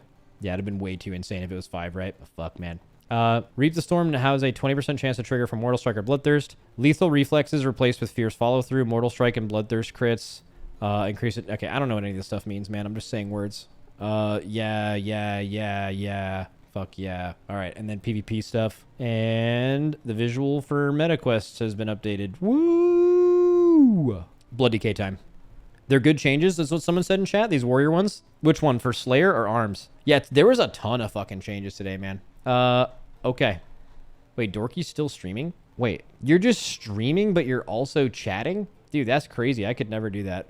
I would never have the mental bandwidth to do that. I saw him raid Growl. Did you raid someone but forget to turn your stream off? That probably makes sense for the 200 viewers too. I've done that before. If you raid someone on Twitch, but you like forget to actually hit stop streaming, like Twitch has no idea what the fuck to do, and like your stream doesn't show up on the website, but if you actually type the broadcast, you're still live. It's really weird. Now he is off. Dude, you guys bullied him into turning off his stream. This is what I'm talking about. You guys need to cool. You need to cool with that shit. That's crazy, chat. All right, let's look at Blood Decay here. All right. Many talents have moved locations or had their pathing updated. New talent, Bone Collector. When you would pull an enemy... Oh, interesting. So you don't even actually have to pull them, meaning you could use this on a raid boss, and it would still give you the... I'm pretty sure this is to make up for the fact that Blood Decays were turbo complaining when A-Bomb's Limb got nerfed because they weren't getting the Bone Shield value from that, which was actually extremely helpful when grouping up mobs. So this is going to probably be required for Mythic Plus, at least, which will also make A-Bomb's Limb required, but it's also something you'd probably always want to have anyway. But interesting. So that's their way of addressing that, I would assume. Ossified Vitriol. When you lose a Bone Shield charge, the damage of your next Marrow Rend is increased by 15%, stacking up to 75. Okay, so just Your Mirror Rends do 75% more damage. Nice little single target increase. Let's see how much damage your Mirror Rend does on single target. Mirdrasil, rankings, tanks, Blood Decay on Gnarl Root, damage done. Oh, it's in Russian. Is there a translate button? Let's just be Russian. Fuck yeah. No translate. Cool. All right, let's pick someone else. I should have known. Yuma. Oh God. Oh my God. Okay, well, the main reason it's bad is because you're just not pressing it, right? Well, I mean, it also looks like it does hilariously low damage. Your Heart Strike, which costs less runes, does triple the average damage. Okay. All right, so that talent is fine, but it sounds like there's a deeper problem to address, which is Mirror Rend's base damage or the need to press it whatsoever. All right, moving on. Tightening Grasp, don't know what that means, now silences enemies when they are pulled and no longer increases the damage enemies take from you when they are pulled by Gorfine's Grasp. What the fuck does Tightening Grasp mean? What does that mean, chat? The Gorfine's Grasp cooldown reduction talent? Okay, so it's the Gorfine's... let's pull up a little talent tree here. So I'm assuming it's this, right? Yeah, so Gorfine's Grasp is reduced by 30 seconds, and it now also silences enemies for 3 seconds. And previously, what did it do? It previously increases the damage they take from you. Yeah, the silence is way better. Oh, I wonder if this is their way of attacking Vengeance Demon Hunter stops by giving all... That would be... I mean, I know some tanks that think this would never happen, but if what they did was just gave every tank the amount of stops that Vengeance had, they would actually, like, really prefer that because they like having this much control. I also know there's people that I probably don't hear opinions from often that would argue the exact opposite and say that tanks having enough responsibility as they already do is already enough and they don't want to do that, but definitely an interesting solution nonetheless. Also, wait, I mean, is this even really a stop? Like you're gripping them, which is going to stop their cast. I mean, I guess this is, I mean, I'm convincing myself that's not very good. I mean, the CDR on Mass Grip is really nice for raids and stuff, but like, do you even take Mass Grip in Mythic Plus? I mean, it's a 2-point capstone level selection. I'm going to guess no. I'm going to guess you don't. But maybe that's different now because they're working your spec tree a little bit. All right. Blood Drinker now reduces the damage the enemy deals to you by 20% while channeling and for an additional 5 seconds after channeling it fully. Now also generates 20% additional runic power. Oh, fuck yeah. Dude, oh, that's fucking sick. First of all, Blood Drinker is awesome. I've played a lot of Blood Decay. I'm pretty sure I played Blood Decay in like 5 or 6 Race to World First or something. Any build of Blood Decay that doesn't play Blood Drinker is significantly less fun. The fucking suck is so good, dude. This ability is insane. It is the most fun fucking button. If you ever play Blood Decay without it, it's so much worse. And this is going to turn it into an actual short duration DR and a little extra runic power. Oh, it's going to be even fun. Bro, that's so good. It's still hard to take. Bro, that's still such a good change, though. Consumption now also causes your Blood Plague damage to occur 50% more quickly for 8 seconds, and it generates 2 runes. So Consumption is the Legion artifact ability that they've kind of just baked into the class ever since, but it's always been extremely dog shit. Is it still extremely dog shit, and where is it? A choice node with Blood Drinker. Yeah, that's tough, man. Probably still needs to be a lot better than that. Cool. Oh. Bone Storm no longer costs runic power. All right, let's see the cook. Costs up to 10 Bone Shield charges, and it lasts 1 second for each charge consumed. And then it also will generate 1 Bone Shield charge every 1 second while active. Okay, so if you use it at 10 Bone Shield, like going into a pack, you're still going to have that Bone Shield initially, and you're going to have it generated. That's really good. I don't know if Bone Storm does enough damage to warrant that. I don't know where it is in the tree. Is it bottom left? Yeah, bottom left. It's like a pure capstone. It's also gated by a 2-point talent, which is interesting. But I mean, I've always loved playing Bone Storm, but like it's just the idea of pressing Bone Storm on a Blood Decay and it taking runic power is crazy because like 100 runic power. I'm trying to, guys, it's super weird to compare Blood Decay's way of surviving to every other class, but like, how valuable do you think 100 runic power worth of Death Strikes is? Do you think it's worth like what, like 7 shield blocks or something? like fucking, like comparing it to other active mitigation, like, I mean, it's fucking like insane, right? So like using Bone Storm before was like, okay, if anything happens in the next 5 seconds, I die, right? And I can't do that. I want to die. So just it changing runic power alone is so good because like just the value of runic power is so high. So that's a great change. Love that. Oh, reinforced bones now also lets bone shields stack in 2 additional times. What the fuck is reinforced bone? Well, I haven't played Blood DK in so long. It's a 1-point talent. It increases your armor from bone shield by 10% and can stack 2 additional times. Fuck yeah. Oh, that's really good. It's really good for Bone Storm too, because it'll consume up to 10, right? So I think is what that said. It'll consume up to 10, which means you don't actually go to 0 when you use this. You'll only go down to 2. You can go bone build, bone gang. Reinforced bones now, okay. Heartbreaker's runic power per target hit was increased to 2, was 1, now 1-point talent. Okay, +1 spec talent, or +1 spectry point. Perseverance of the Ebon Blade's versatility bonus. All right, first of all, let's bring that talent name back to the workshop. That's tough. That's not good. Perseverance of the Ebon Blade's versatility bonus increased to 6%, was 4, now 1-point talent was 2. Yeah, getting 8% versatility from one talent would probably be a little extreme. So this is one of the cases where when they're reducing the talent, meeting you halfway is kind of fair. Is that actually what that does, by the way? Perseverance, is it not here? Oh, Perseverance of the Ebon Blade. When Crimson Scourge is consumed, you gain 6% verse for 6 seconds, and now it is... Oh, same thing. You just gain... Very bad talent, never taken. All right, fuck this talent. Fuck them. Fuck them. Shattering Bone is now 1-point talent, was 2. Lit. What is Shattering Bone? Is that... Oh, is that the thing in the capstone level that I was just complaining about? It is. Let's go. Easier to take Bone Storm. Red Thirst reduces the cooldown of Vamp Blood by 2 seconds, was 1. And it's now 1-point talent. Okay, full value, +1 spec point. Love that. This stuff doesn't matter.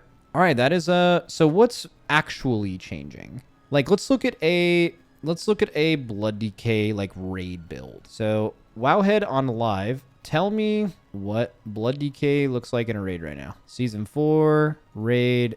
All right, give me some talents. Give me some talents fucking right now. Best builds. Tree isn't updated fully. Got to do it in-game, not updated on Wowhead. God fucking damn it. All right, I'm logging in.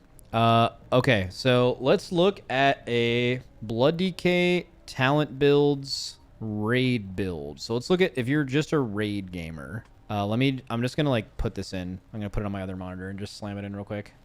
Acknowledging that it's a little diffy because I'm looking at like live shit, but oh, this is super annoying actually. Holy fuck, this is gonna be hard. Everything is so everywhere. Everything is just everywhere.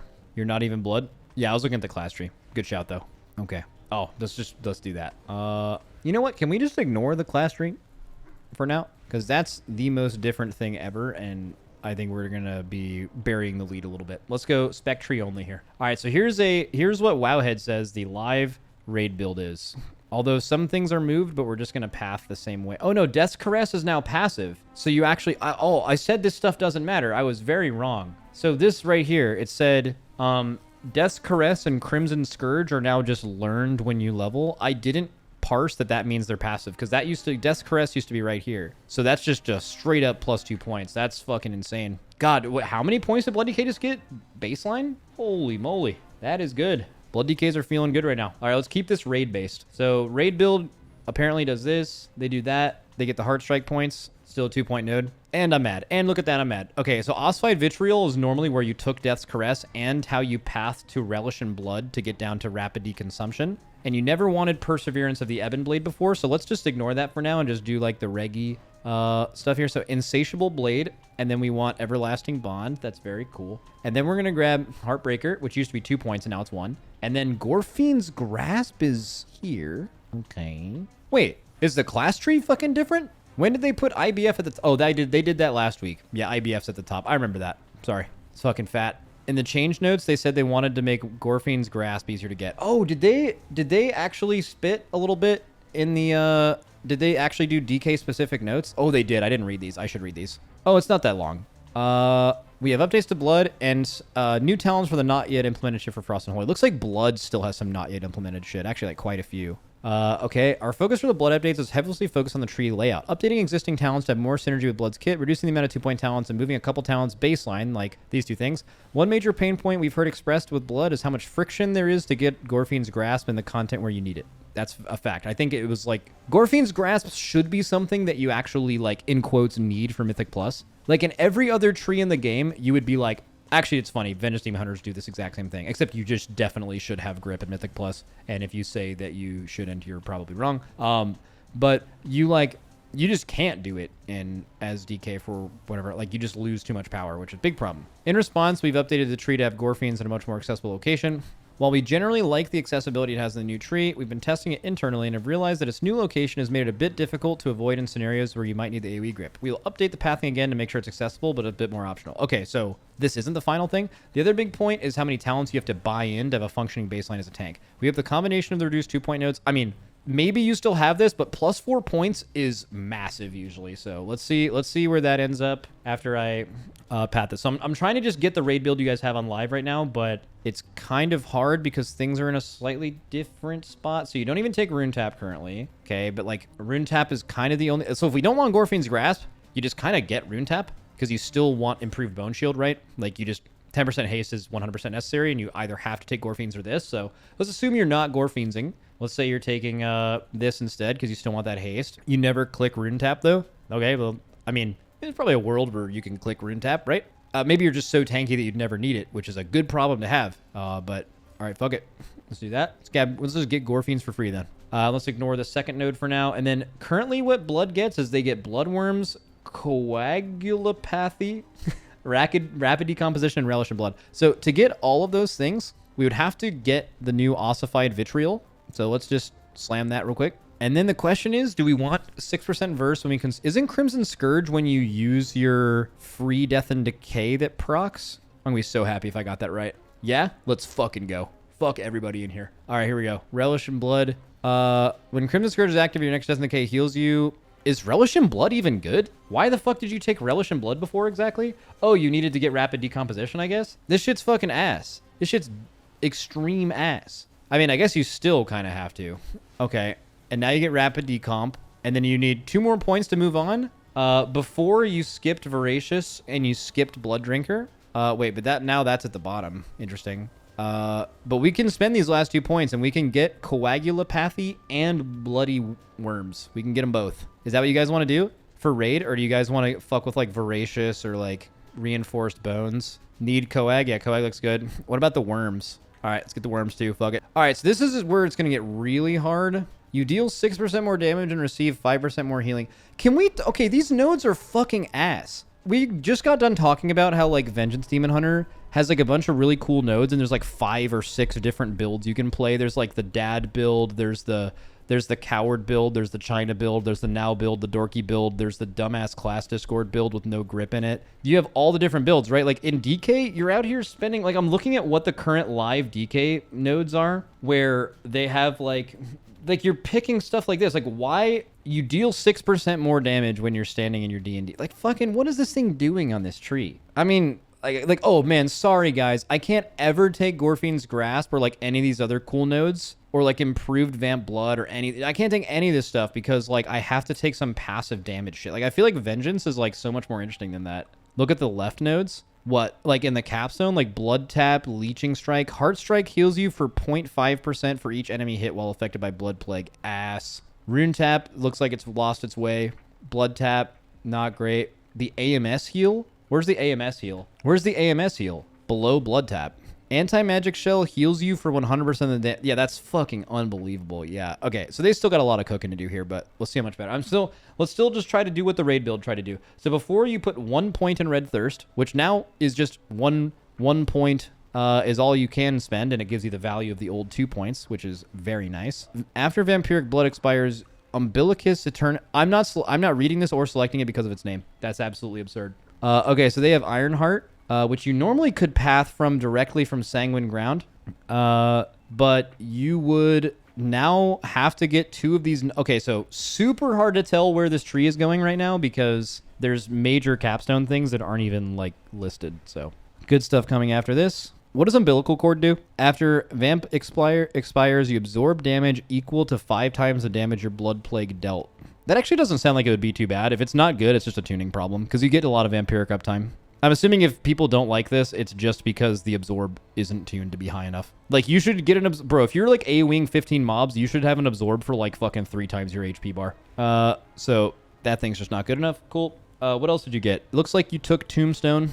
Looks like you took 2 points in Shattering Bone previously, which now you'll only take 1. And then you have Heartrend, and then you get Purg. And you also looked like you get Ironheart and Bloodshot is what you wanted before, which are just damage nodes. This is so fucking shit. Dude, I can't believe I haven't looked at this. This is so bad. Okay, so let's just assume, like previously, I mean. So let's take this not yet implemented talent, but it is a capstone, so assume decent power from this. And then let's take Ironheart, and let's take Bloodshot again. All right, so now you have everything you had before, plus Ossified Vitriol, plus, what is it? Plus Gorfine's Grasp for free. Every other talent you previously had, or they're baked in. You have the not yet implemented one, and you have one extra to spend on whatever you want. It could be Bone Storm, it could be Umbilical Cord, it could be Blood Drinker. I think in Raid, it's probably Blood Drinker, unless like Bone Storm does way more damn. Probably Reinforced Bones. Yeah, for the Bone build, right? Love Bone build. Dude, it's funny that Voracious probably isn't even good because Deathstrike Lay on Hands you. And it's like healing you for 15% more is just still a Lay on Hands. What is it? For Sand Lane, you probably want Umbilical and the improved Vampiric Blood Tech. Oh yeah, let's see how this affects the hero talents here. So why? While you're in your D&D, Essence of the Blood Queen, Vampiric Strike heals you for maximum health. Oh, so what? I mean, you're just going to be Vampiric Striking more, right? Which is technically Heart Strike, so you're going to, what, just get more value out of Red Thirst? You're going to have more uptime on Vamp Blood? Is it just that simple, or is it more complicated than that? But nobody wants Sand Lane? Come on, don't be a fucking idiot, chatter. Guys, if something's like not currently good or Deathbringer's like more fun, you still like to think about what potential talents you'd play differently for another hero talent, especially because this stuff is going to be tuned up and down and balanced and 100 times before it comes out. You got to have those conversations. Don't be a fucking like bird brain Twitch viewer that's like, well, that's currently not the #1 simming thing, so I don't care about Sand Lane. Fucking that guy. Come on, man. All right, your Heart Strike and Scourge Strike has a 3% chance to refund a rune. Vampiric Strike doubles the chance to refund a rune. When Vampiric Strike... Oh, wait, is this what it is? When Vampiric Strike damages an enemy affected by your plague, it consumes a disease to deal 200% of the remaining damage to the target. While it's active, your Vampiric Strike no longer consumes your diseases and instead extends the duration of your diseases and deals 20% remaining. But that's probably not going to stack with this, though. It should. Like, the damage you do with that should probably... Because I think it might actually make it worse. Wait, what makes Deathbringer so fun again? Oh yeah, you get like an on-use 1 minute cooldown, 2 rune, Reaper's Mark. You get a ton of haste and crit. Oh, it does the big old scythe fucking animation. Yo, I want to do that. I want to do that. Hard doing that. Hard doing that. Hard doing that. I want to be a big scythe. All right, doing that. Oh fuck, I have to spend all these points. All right, speed run. I'm gonna take a bunch of bad talents. Okay. Fuck. Is it not on my bar? Okay, Reaper's Mark. Go on my bar. Right here. Number 8. It's number 8. All right. So let's blast this fucking training dummy. Give this guy the heat. Wait, how do you go scythe mode? After it explodes, your next 2 Marrowrends cost 1 room and summon 2 scythes to strike your enemies. All right. Huge vibes. Coming up. AMZing over there. That guy was never expecting that. Using that. Wait, what happened to that one talent that gave you all of the bone shield charges when you're gripping stuff? I never saw that. I don't see where that is. Right? Am I crazy? They like definitely said that, right? Is that just one of the not yet implemented ones? Tombstone? No. No, they had a new one. It's to fix Gorfine's, not Gorfine's Grasp. Well, I guess technically Gorfine's Grasp. It's this new talent. When you would pull an enemy, generate 1 charge of Bone Shield. That's what it is. So like if you mass grip, you get instant Bone Shield cap. When you press A-Bomb's Limb, you're going to constantly be generating Bone Shield. That's what this talent will do. I'm assuming it's going to be one of these 2 right here. Forced Pathing, row 3. Oh no. Not true. That is going to be a different talent. It's actually given to you for free. That's so fucking good, by the way. Before, when I was telling you all the stuff you got for free, I forgot to mention that. I feel like that's insane. A-Bomb Limb already generates Bone Shield? No, it doesn't. They nerfed that. They removed the, like, generating Bone Shield, giving you procs on Frost and Unholy to make it less of, like, a damage node and more of a utility node. And then Blood Decays were like, this is bad. And they were right. And then, so they added it to the spec tree for free. DK noob-friendly talent. Bro, you fucking psycho. You could walk into a pack, Bone Storm, get rid of all of your Bone Shield, and then mass grip first global to have capped Bone Shield. That's fucking dope. That's insane. And you're also reducing those mobs' damage to you initially as well. I also feel like you get one shot if you did that. I feel like if you were to walk into a pack as Blood Decay and just mass grip on your body, you're just definitely instantly dead. But okay, all good. If you'd survive, that'd be sick. I mean, you'd have Bone Storm rolling, which would obviously heal you a lot, but use the Scythe. Oh shit, you're sorry. You're sorry? You're right. Let me do that. You're sorry, buddy. Okay, let's get this Marrowrend going. All right, so now I use Reaper's Mark, which does something. And then when is done doing that thing, after it explodes. Did it explode yet? All right, anyways, we're going to Marrowrend. Oh, you see the Scythe? Look at the Scythe. Look at the Scythes. Holy shit. Max Dancing Rune Weapon cooldown on Bone Shield consumption. Wait, did you also gain that? Oh, I see. I mean, okay. Insatial Blade Insatiable Blade already existed. You're just saying that because there's faster ways to spend bone shields now and more ways to generate them, you are also just passively reducing the cooldown of your Dancing Rune Weapon. That's sick. Okay, what is it? You'll have like perma Dancing Rune Weapon and Bone Build? What the... Okay, what the fuck is Bone Build? You guys can't just keep saying Bone Build and like that's a... Like what would you take? Or you would take, what, Reinforced Bones? You would take like exactly one more talent that has the word bone in it. That's not fucking Bone Build. Foul Bulwark too? Each charge of Bone Shield increases your max health by 1%. That's so bad. Well, it's actually not bad. Like 10% max health is not bad for one node. But I mean, it's not exactly that, but wait, not that one? Dude, that's how you know you have way too many nodes you need on like the DK spec tree, because like you would say something like a 12% max health node is bad, but that's just like definitely not bad, especially on a class where your entire bit is using your HP bar as a resource. Kyrasis messaged me and he said the Discord hates it because it does 0 damage, but UE is very good at Mythic Plus. What the fuck is UE? Oh, Umbilicus Eternal or whatever. I mean, like I said, if this is bad, it's only because the number is too low. Because the idea of gaining an absorb that's absolutely insane for one talent point is really good. You could also use it to enter a new pack, right? Like if you used Vamp Blood near the end, you could go to the next one and you would just have like a big old fucking absorb. And like Blood DK's biggest issue defensively, right, is living the initial grouping, right? It's like getting going. Like once you get going, you're chilling.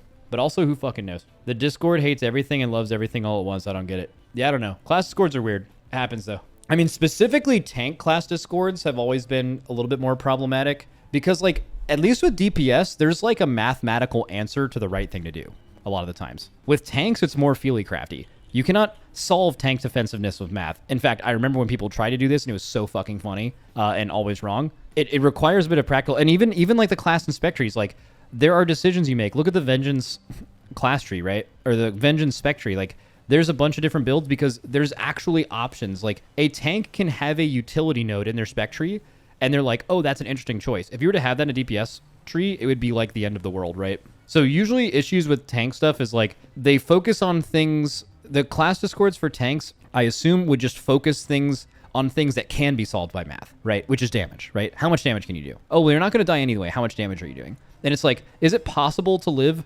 without the defensive talents? Yes. Okay, well, then we do that and we just take the offensive ones because we can at least quantify how much value that's being added, right? Where like you can't really mathematically figure out how consistently you'll live with maybe a defensive node on your tree somewhere, right?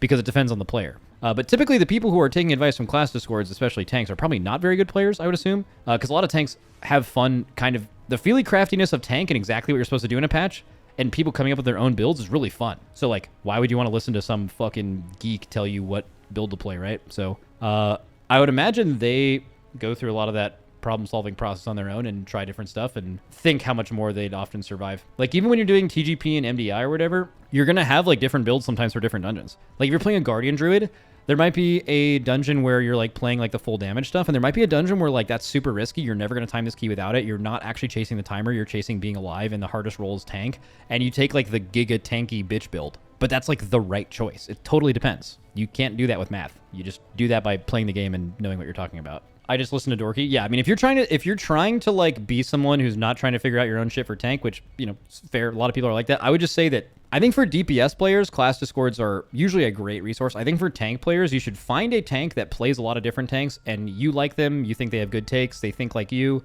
and they play at a decently high level to where you can just kind of use their ideas, bounce them off your own ideas. Like every good tank will like, if they're running a build and they're comfortable with it, and then they see another good tank like running a different build, they will like try it, see what they like better. Maybe that build works better for them, but not for you. And then like you just do your own thing, right? It's like collaborative. There's no like end all be all mathematical tank answer. Has he given his take on totemic shaman? Yeah, just like, I don't know, just cast totem slap or earth throw or whatever. Just do it. Bone build. Do you think a ranger tank can ever be a thing? What are you talking about? You just saying stuff? What is a ranger? What do you mean? What do you mean by that? You mean a fucking forward ranger? I need a new one of those. My old one is fucking destroyed from the hurricane or whatever. A ranged tank? I mean, didn't they do that in Season of Discovery? No. All right, never mind. My bad.